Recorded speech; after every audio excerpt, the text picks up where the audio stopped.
किसान भाइयों नमस्कार। प्याज एवं लहसुन की खेती से जुड़ी हुई कुछ अहम खबरें तथा महत्वपूर्ण जानकारी और किसानों के समस्याओं के सटीक निराकरण के लिए हम आपके लिए लाए हैं किसानों का हमसफर प्याज एवं लहसुन समाचार।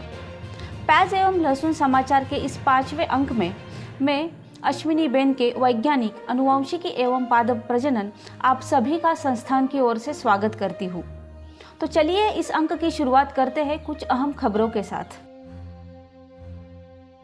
वरिष्ठ वैज्ञानिक राजीव कालेजी ने महाराष्ट्र के ग्राम सांगवी जिला सातारा में किसान भाइयों को प्याज एवं लहसुन के बेहतर उत्पादन पर दिया व्याख्यान। केवी के बारामती में आयोजित कृषक प्रदर्शन में संस्थान के प्रदर्शनी कक्ष पर आकर पूर्व केंद्रीय कृषि मंत्री पद्म विभूषण माननीय शरद पवार जी, महाराष्ट्र राज्य के कृषि मंत्री Shri Abdul Sattar, agriculture development trust के अध्यक्ष श्री राजेंद्र पवार तथा विधानसभा सदस्य श्री रोहित पवार ने प्याज एवं लहसुन के क्षेत्र में संशोधन तथा नवाचार की डॉक्टर राजीव कालेजी से ली जानकारी। एमपी केवी राहुरी अर्थशास्त्र विभाग द्वारा आयोजित किसान संगोष्ठी ओतूर पुणे में वरिष्ठ वैज्ञानिक डॉक्टर थंगास्वामी और वैज्ञानिक अश्विनी बेनके जी ने प्याज की उन्नत खेती पर दिया व्याख्यान।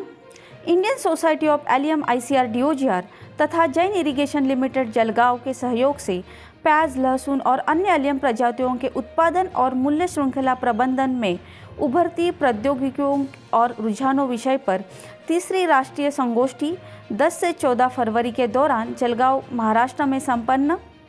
ग्रामोन्नति मंडल नारायणगांव द्वारा आयोजित ग्लोबल किसान 2023 किसान प्रदर्शनी में संस्थान का विशेष सहभाग।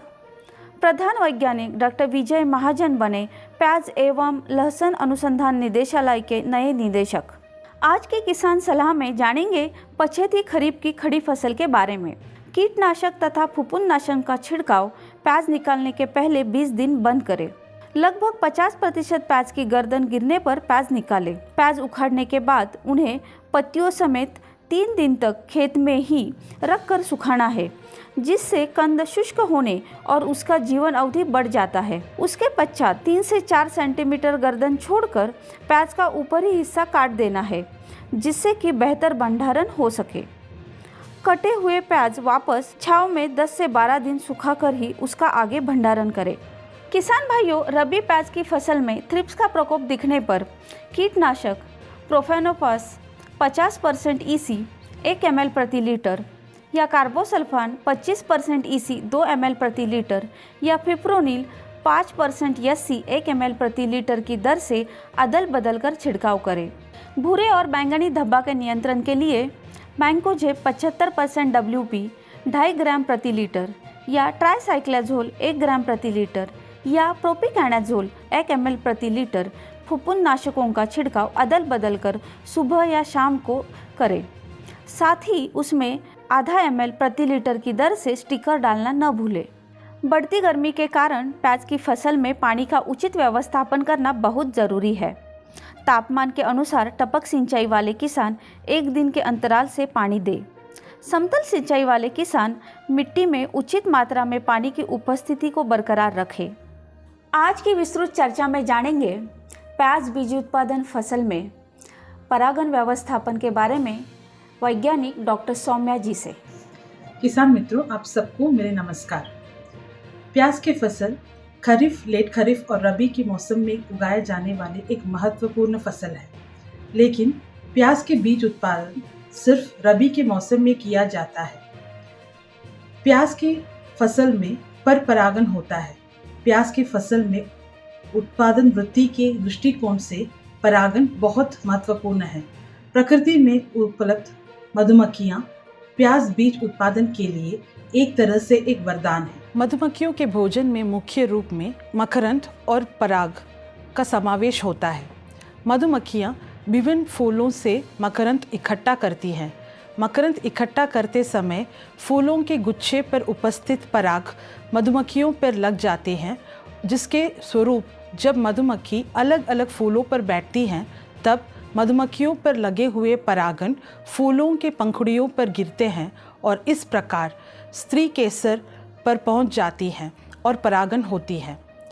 साथ ही शेष परागण मधुमक्खियों के द्वारा अपने भोजन में प्रोटीन स्रोत के रूप में उपयोग किया जाता है। मधुमक्खियां द्वारा परागण की क्रिया न करने पर प्याज के बीज उत्पादन में 60 से 80% कमी आ जाती है। अक्सर ऐसे पाया जाता है कि प्याज के फसल में फूलों के गुच्छे के आकार के कारण मधुमक्खियां द्वारा 100% निश्चित परागण किया जाता है, क्योंकि अन्य परागण करने वाले कीटक केवल गुच्छे के ऊपरी हिस्से के फूलों पर ही जाती है, जबकि मधुमक्खियां गुच्छे के प्रत्येक फूल पर जाती हैं और मकरंद इकट्ठा करके परागण करते हैं।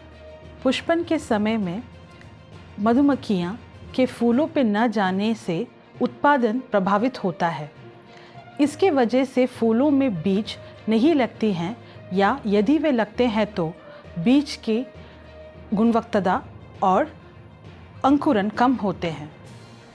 प्याज के बीज उत्पादन में मधुमक्खियां ना होने के कुछ महत्वपूर्ण कारण है, जैसे कि मधुमक्खियां रंगीन फूलों की ओर अधिक आकर्षित होती हैं, जबकि प्याज के फूल सफ़ेद रंग के होते हैं।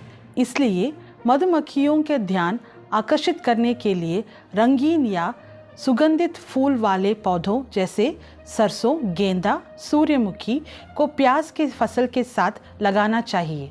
फफूंदीनाशक एवं कीटनाशक के तेज़ गंध के कारण मधुमक्खियां फसल पर नहीं आती हैं। इसलिए फूलों के लगने के समय फूलों पर फफूंदीनाशक एवं कीटनाशक का छिड़काव न करें। साथ ही आवश्यकता पड़ने पर अन्य फसलों पर छिड़काव केवल शाम के वक्त पर ही करें। भारत में मुख्य रूप में मधुमक्खियों के 4 प्रजातियां प्रकृति में पाई जाती हैं। भंवर मधुमक्खी यानी एपिस डॉर्सेटा, छोटे मधुमक्खियां यानी एपिस फ्लोरिया, भारतीय मधुमक्खियां यानी एपिस सराना इंडिका और डामर मधुमक्खियां यानी ट्राइगोना स्पीशीज, उसको स्टिंगलेस बी भी बोला जाता है, ये पाए जाते हैं। इसके अलावा शहद उत्पादन बढ़ाने के लिए हम यूरोपियन मधुमक्खियां यानी एपिस मेलिफेरा को भी बक्से में पाले जा सकते हैं। परागण के लिए मधुमक्खियों के उपस्थिति सुनिश्चित करने के लिए खेतों के बांधों पर मधुमक्खियों के छत्ते लगाने के लिए कांटेदार पेड़ों को लगाना चाहिए। साथ ही इनके संरक्षण के लिए जोर भी देना चाहिए। यदि खेत में मधुमक्खियों की संख्या कम हो तो भारतीय मधुमक्खियां तथा यूरोपियन मधुमक्खियां के बक्सों को परागण के लिए खेत में उपयोग किया जा सकता है।